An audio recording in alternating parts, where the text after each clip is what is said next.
සුබ දවසක් කියලා පිළිගන්න ඔයාලව අදත් මගේ channel එකේ අලුත් වීඩියෝ එකකට මම මේ වීඩියෝ එකෙන් අරන් ඉන්නේ දීවරාංශයෙන් 500ක් සහ නිෂ්පාදනාංශයෙන් 2000 කෝටා එකක් තියෙන 2025 කොරියන් එක්සෑම් එකට ඇප්ලයි කරපු ඔයාලා වෙනුවෙන් තමයි.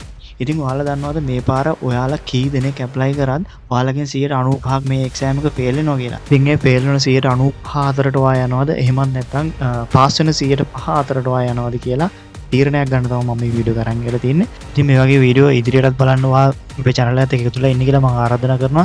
තාමත් subscribe කරලා නැත්නම් දැන්ම subscribe කරලා තියාගන්න. අපි යමු වීඩියෝ එකට. ඉතින් ඔයා දැනටමත් දන්නවා 2025 කොරියන් එක්සෑම් එකේ කෝටා එක ගොඩක් අඩුයි කියලා. නිෂ්පාදන වලින් 2000 සහ දීවර වලින් 500ක් තමයි ගන්න ඉන්නේ. ඒතර අඩු කෝටා එකක් තිබිලා 16 වෙනිදා වෙනකොට දීවරාංශයෙන් 20589ක් සහ නිෂ්පාදනාංශයෙන් 33098ක් ඇඩ්මිෂන් අරගෙන තියෙනවා 2025 කොරියන් එක්සෑම් එකට.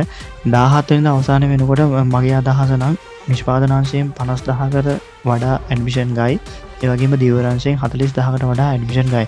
ඉතින් ගිය සැරවල් වලට වඩා මේ පාර දීවරාංශයෙන් ගොඩ දෙනෙක් ඇප්ලයි කරලා තියෙනවා එක්සෑම් එකට. මම හිතන්නේ දීවරාංශයේ ලකුණු ප්‍රමාණය මේ පාර ඒකට සාපේක්ෂව වැඩි වෙයි කියලා. ඉතින් 50000ක විතර පිරිසකින් ඔයා 2000ක් අතරට යනවා කියන්නේ ඔයා සුපිරි බුලට් එකක් වෙන්න ඕන අනිවාර්යෙන්. ඒ සුපිරි බුලට් එක වෙන්න නම් ඔයාට අනිවාර්යෙන් ලොකු දේවල් ටිකක් කරන්න තියෙනවා. ලොකු කැපකිරීම් ටිකක් කරන්න තියෙනවා. ඔයාට මේ වැඩි සාර්ථක කරගන්න පුළුවන්. ඔයාට කොහොමද මේ 2000 අතරට යන්න පුළුවන්? 95% අතරට ගිහිල්ලා ෆේල් වෙනවද 105 අතරට ගිහිල්ලා ඔයා පාස් වෙනවද කියලා. ඉතින් මොරල් කඩන්න කිව්ව නෙවෙයි මේ ෆේල් වෙන කතාව. ඔයාලව තවත් මොරල් අප් කරන්න තමයි මම මේ කතාව කිව්වේ. අපි කොහොම හරි මේ 105 ඇතුළට යන විදිහක් ගැන කල්පනා කරමු. යන විදිහ ගැන ප්ලෑන් කරමු. රයිට්. ඉතින් ඔයාලට මුලින්ම වෙන ගැටලුව තමයි මේ පාර එක්සෑම් කරනකොට අලුත් සිලබස් එක. ඉතින් පොත් දෙකම අලුත් වෙලා තියෙන්නේ. ඒ වගේම අලුත් වචන, අලුත් ව්‍යාකරණ ගොඩක් තියෙනවා. ඉතින් ඒකට ඔයාලට ඔප්පු වෙන්න වෙනවා. ලොකුම ගැටලුව තියෙන්නේ මේ සිලබස් එකෙන් කිසිම එක්සෑම් එකක් තියලා නැහැ තාම. ඒ කියන්නේ කිසිම පේපර් එකකුත් එළියේ නැහැ. කලින් පේපර්ස් නැති වුණත් ඔයාලට පාඩම අන්තිමේට ප්‍රශ්න කීපයක් දීලා තියෙනවා. පාඩම අන්තිමේට පේපර් එකක් දීලා තියෙනවා. අන්න ඒ පේපර් ටික වචන ටික ඔයාලා වචන ටික එහෙම නැත්නම් ප්‍රශ්න ටික අනිවාර්යෙන් ඔයාලා වෙනම ලියා ගන්න. පාඩමෙන් පාඩමට තියෙන ඒ පේපර් ටික වෙනම ඔයාලා පොතකට කොපි කරගන්න. ඊට පස්සේ ඒ ප්‍රශ්න ටික ඔයාලා වෙන කරන්න. අන්න එතකොට ඔයාලට පුළුවන් අලුතෙන් ප්‍රශ්න හැදෙන විදිය සහ අලුත් සිලබස් එක ගැන අලුතෙන් වචන එකතු වෙලා තියෙන විදිය ගැන පොඩි අයිඩියා එකක් ගන්න. ඒ වගේම තමයි පාඩමෙන් පාඩමට එන අලුත් ව්‍යාකරණ ඔයාලා වෙනම ලියා ගන්න ඕන. වෙනම කොලයකට හෝ එක්සර්සයිස් බුක් එකකට වෙනම ව්‍යාකරණ ටික අරගෙන ඒකට අදාළව ඔයාලා පුළුවන් නම් වාක්‍ය හදන්න ඕන. ඔයාලා දන්න වචන එකතු කරලා චූටි කෙටි වාක්‍ය හදන්න ඕන. එතකොට ඔයාලට අනිවාර්යෙන් ව්‍යාකරණ ටික ගොඩ දාගන්න පුළුවන්. ඒත් එක්කම අමතරව ඇවිල්ලා තියෙන වචන ඔයාලා පළවෙනි පාර එක්සෑම් කරන කෙනෙක් නම් ඔයාලට කිසි ප්‍රශ්නයක් නැහැ. මුළු පාඩම සිලබස් එකම කරගෙන යන්න දෙන්නේ. නමුත් එකපාරක් එක්සෑම් කරලා කලින් සිලබස් එක පාඩම් කරපු කෙනෙක් නම් එයාට හොඳට තේරෙනවා අලුතෙන් ඇවිල්ලා තියෙන වචන මොනවද, ඒවට අපි කොහොමද පාඩම් කරගන්න ඕනේ කියලා. ඉතින් එහෙම කෙනෙකුට නම් අනිවාර්යෙන් මේ අලුත් වචන ටික වෙනම තැනක ලියා ගන්න වෙනවා. කවුරුණත් වචන තමයි පාඩම් කරගන්න ඕනේ. එවා මේ කොරියන් භාෂාවේ වචන දන්න තරමට ඔයාට මේ කොරියන් එක්සෑම් එක අනිවාර්යෙන් ලේසි වෙනවා. ඒ වගේම තමයි යාළුවනේ මම ඔයාලට කියන්න තියෙන්නේ ඔයාලා මේ එක්සෑම් එකට කිසි දෙයකට බය වෙන්න එපා.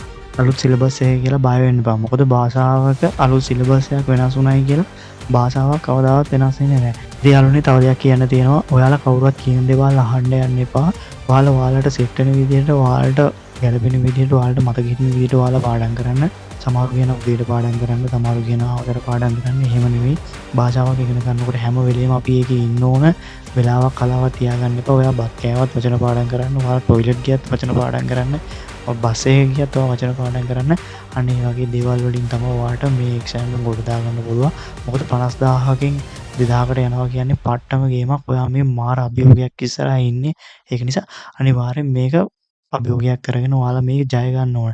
ඉතින් මමත් පාඩම් කරේ යන්නේ මේ විදිහට සහ මම තව කැටි ක්‍රම ගොඩක් පාවිච්චි කරා මේ එක්සෑම් එක කොට දාගන්න. ඔයාලටත් මම ඒවා අනිවාර්යෙන් කියලා දෙන්නම්. මම මේ වීඩියෝ එකේ ඒවා කියලා දෙන්න පාවිච්චි කරන්නේ නැහැ. මම තව වීඩියෝ එකකින් අනිවාර්යෙන් පාඩම් කරන විදිහ, පිළිවෙල හදාගන්න විදිහ, ෂෝට් නෝට් ගහගන්න විදිහ, වචන මතක තියාගන්න විදිහ සහ ව්‍යාකරණ ටික හදාගන්න විදිහ ගැන මම ඔයාලට වීඩියෝ එකක් අරන් ඉන්නම්. මේ වීඩියෝ ගොඩක් දිග වෙන හින්දා තමයි මම මේකෙන් අරන් ඉන්නේ නැත්තේ. ඉතින් ඔයාලා channel එකත් එක්ක අනිවාර්යෙන් alert එකේ ඉන්න කියලා ඔයාලට ආරාධනා කරනවා. ඉතින් මම කොරියාවට කොහොමද ආවේ, මම කොහොම පාඩම් කළාද කොරියාවට ආවේ කියලා තවත් වීඩියෝ එකකින් මම අනිවාර්යෙන් අරගෙන ඉන්නම්. ඉතින් alert එකේ ඉන්න channel එකත් එක්ක මම මෙතනින් මේ වීඩියෝ එක නවත්තනවා. හැමෝටම බුදු සරණයි. හැමෝගෙම හිණ හැබාවෙන්න ඕන කියලා ප්‍රාර්ථනා කරනවා. අනිවාර්යෙන් කට්ට කන්න, අනිවාර්යෙන් මහන්සි වෙන්න. අනිවාර්යෙන් කැප වෙන්න මේ එක්සෑම් එක වෙනුවෙන් කොහොම හරි කට්ටියම ගේමක් ගහලා මේ එක්සෑම් එක ගොඩ දාගමු. හැමෝටම ජය වේවා.